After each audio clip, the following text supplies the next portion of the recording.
Okay, welcome back everybody. So today we'll be looking at a LeetCode problem called move zeros. So this is an easy problem, and honestly, if you read this problem, you can probably already come up with a solution like almost instantly actually. So it'd be pretty simple to do this problem by using another array. So we can essentially keep track of how many zeros we need to add, and then we can add all of non-zero values to a new list, and then we can just do a while loop that essentially counts down from the zero count and essentially append all those zeros, and then we can get our answer. But as you can see here in the notes, it says you must do this in place without making a copy of the array. So the solution we just discussed, while simple, will not suffice for this problem. We want to make sure that we do it the right way. And so there's another way to do this which doesn't involve using another array. And so let's just read the problem real quick. So given an array nums, write a function called to move all zeros to the end of it while maintaining the relative order of the non-zero elements. As you can see, 0, 1, 0, 3, 12. So 1, 3, and 12, their order is maintained. That is key here. We cannot mix that up. We have to make sure that that order is maintained, but then we have to move all the zeros to the end. So this is a classic array manipulation problem. It's pretty easy, so let's just dive into the visuals and then we'll dive into the code afterwards, and you'll see this isn't that difficult of a problem. All right, so let's quickly run down through the first approach. So like I mentioned before, we'll just have a count. It's zero count, but we'll just call it count. So when we go through our list, we'll end up with 2 right here. And then we'll have a separate list. We'll just call it ants, short for answer. We'll append all non-zero values. So 1, 3, 12. We can add to this list right here. We'll count down from count. So from count, we'll enter a loop and we'll decrement from this count. So essentially what will happen here is we'll just take this new list that we created and then add, 0, this will be 1, and 0 again, and this will be 0. So then this is our final answer. This is what we'll end up with. So again, this does use extra space because this is a separate list. So in order to avoid that, we're going to do everything in place. So let me clear this out real quick.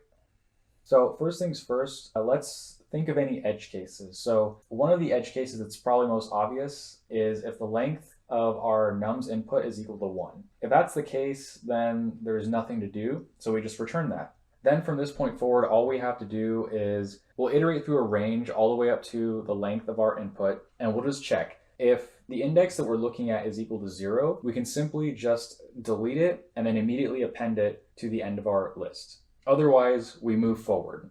And I should mention here is that we actually have a variable. For our sakes, we'll just call it start. So start will be at 0.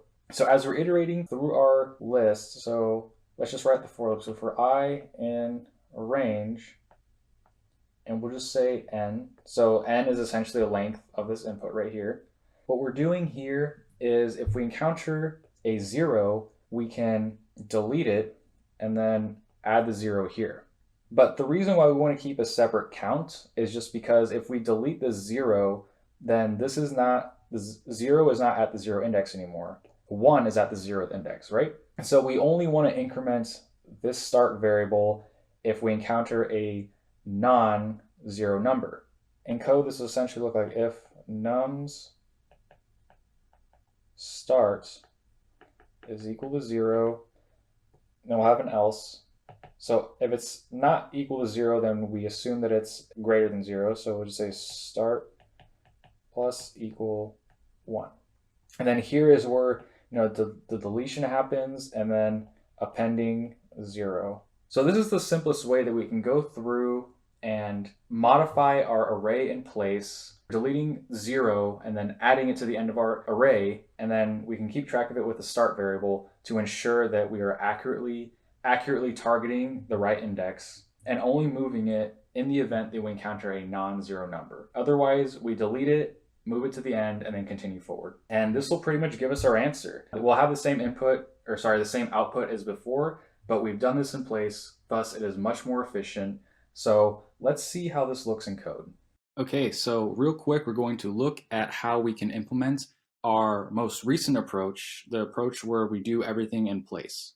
So if you remember, first we start with our edge cases. So if the length of nums is equal to 1, so if there's only one value there, what do? Well, we just return nums because there's nothing else we can do. And then like I mentioned before, to do everything in place, we're deleting any zeros and appending that to the end. but that ruins the indexing of the array, because if a 0 is at the 0th index and we remove that, what's actually at the 0th index now? Well, we just removed that 0, so the array shifts over, and now the next value, let's say it's 1, 1 is at the 0th index. So it's important, it's crucial that we keep this start pointer. We set it at 0 and we only increment it if we encounter a non-zero number. And so now we will just increment through the length of our input. That'll be our range. And then all we say is if nums start is equal to 0, we delete that number, and then we can append a 0 to the end of our array. Otherwise, we just simply increment start, because that means if it's not equal to 0, then it's a non-zero number. And then after everything's said and done, we just return nums, because we have to modify the nums inputs since we're doing this in place. So let's run this, see if we can pass. Oh, sorry, I need to sign in real quick. Okay, let's run this. Okay, cool, we passed our initial test cases.